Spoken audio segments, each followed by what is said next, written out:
Bom dia. Hoje nós iremos ler, né? Iremos ler sobre Coríntios. Coríntios 11, versículo 7. Será que cometi algum pecado ao humilhar-me a fim de elevá-los, pregando-lhe gratuitamente o Evangelho de Deus? Nós estamos falando aqui de Paulo, tá? Apóstolo Paulo. Despojei outras igrejas, recebendo delas sustento, a fim de servi-los. Quando estive entre vocês e passei por algumas necessidades, não fui um peso para ninguém, pois os irmãos, quando vieram de Macedônia, supriram aquilo de que eu necessitava. Fiz tudo para não ser pesado a vocês e continuarei a agir assim. Tão certo como a verdade de Cristo está em mim, ninguém na região de Acaia poderá privar-me desse orgulho. Por quê? Porque não amo vocês? Deus sabe que os amo e continuarei fazendo o que faço, a fim de não dar oportunidade àqueles que desejam encontrar ocasiões de serem considerados iguais a nós nas coisas de que se orgulham. Pois tais homens são falsos apóstolos, obreiros enganosos, fingindo-se apóstolos de Cristo. Isso não é de admirar, pois o próprio Satanás se disfarça de anjo de luz.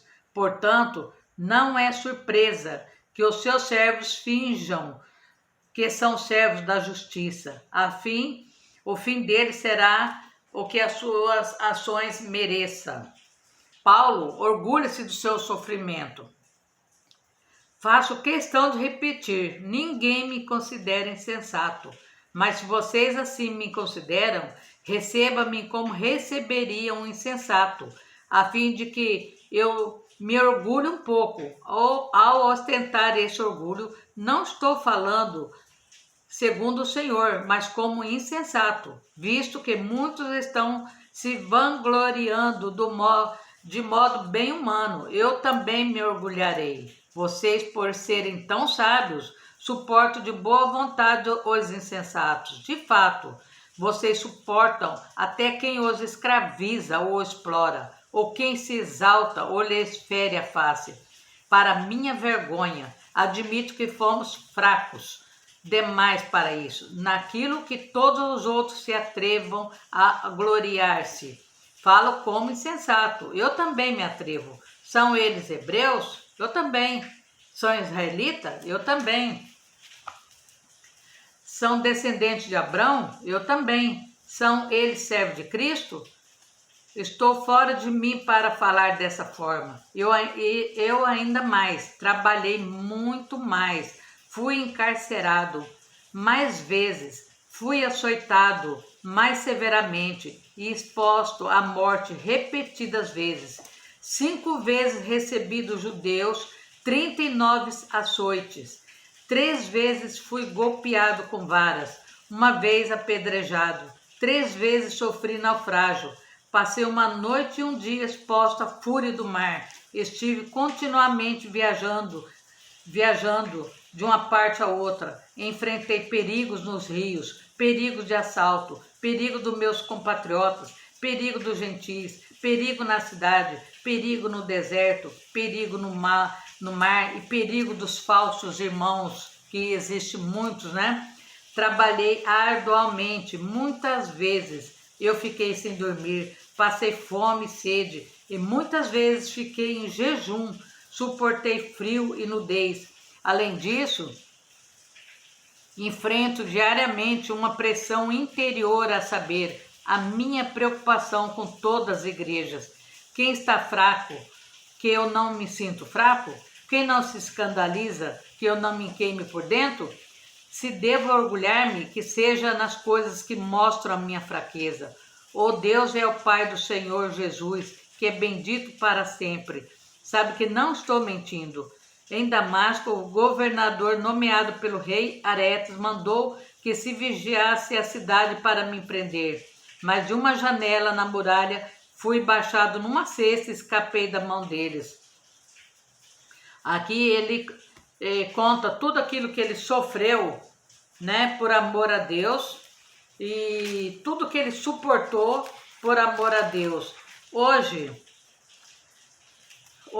nós vemos com muita tristeza, né, que as igrejas estão sendo perseguidas, muitas pessoas morrem ainda por falar de Deus, muitas pessoas é zombado quando falam o nome de Jesus, as pessoas têm vergonha de falar de Jesus Cristo, mas não tem vergonha de cair de bêbado, não tem vergonha de dançar nu no carnaval, não tem vergonha da corrupção, de passar seu amigo para trás, de inventar, de mentir, de caluniar. Isso eles não têm vergonha, mas têm vergonha de Deus, aquele que morreu na cruz para salvá-lo, né? E depois, quando a pessoa, se você perguntar, quando você morrer, você quer ir para onde? Todo mundo quer ir para o céu, mas ninguém quer ter um esforço, não quer ter nada, né? Ele não quer ter um esforço de nada e acha que Deus é obrigado, né? Aceitar ele como se nada ele sofreu, né? Aqui mostra o amor que ele teve pelas coisas de Deus. O apóstolo Paulo, ele sabia o que era ser humilhado e viver no limite das suas forças. Ele vivia praticamente no limite da sua força. O abatimento e os outros tipos de sofrimento não eram novidade para ele. Paulo podia então aconselhar os irmãos que estavam experimentando o abatimento temporário, porque ele sabia muito bem o que é um abatimento, né? Podia animá-los, lembrando-os de que aquela aflição não era algo definitivo, que um dia aquilo ia ter que acabar. Deus sempre levantava Paulo e fortalecia-o. Por isso, ele podia declarar que ficaria abatido, mas não destruído. Você pode se abater, mas não se destruir. O sofrimento forjou em Paulo um espírito forte, uma fé inabalável, que o preparou para enfrentar toda e qualquer situação de adversidade. Na escola do sofrimento, Paulo foi um aluno frequente, por isso ele podia afirmar que sei estar abatido, estou instruído tanto a ter fartura como a ter fome. Ele se alegrava quando ele tinha comida e também sabia enfrentar a fome, né? Como a padecer necessidade. Ele estava preparado para tudo. Em tudo somos atribulados, mas não angustiados, perplexos, mas não desanimados, perseguidos, mas não desamparados, abatidos, mas não destruídos. Então aqui mostra muito bem, né, o que é ter uma vida, a diferença de uma pessoa que serve a Deus de verdade, a diferença daquela pessoa que ora de verdade, que busca a Deus, né? Que não faz o que os outros mandam, mas faz aquilo que Deus quer que ele faça. Isso é muito importante, né? Deus sempre está perto de nós para nos levantar. Você pode cair 1000 vezes, mas Deus te levanta 1000 vezes, né? Então, aqui no versículo 10, Paulo defende o seu ministério. Eu, Paulo, pela mansidão e pela bondade de Cristo, apelo para vocês. Eu, que sou humilde quando estou face a face com vocês, mas audaz quando ausente.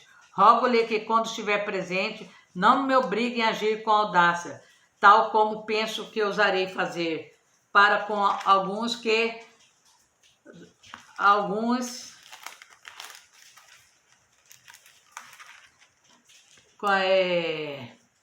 entre vocês aumenta mais a fé de vocês, né?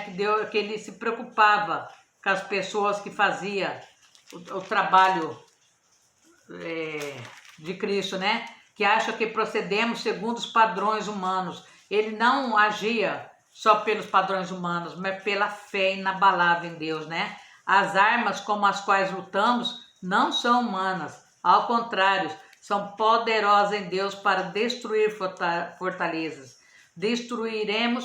Destruímos argumentos e toda pretensão que se levanta contra o conhecimento de Deus e levamos cativo todo o pensamento para torná-lo obediente.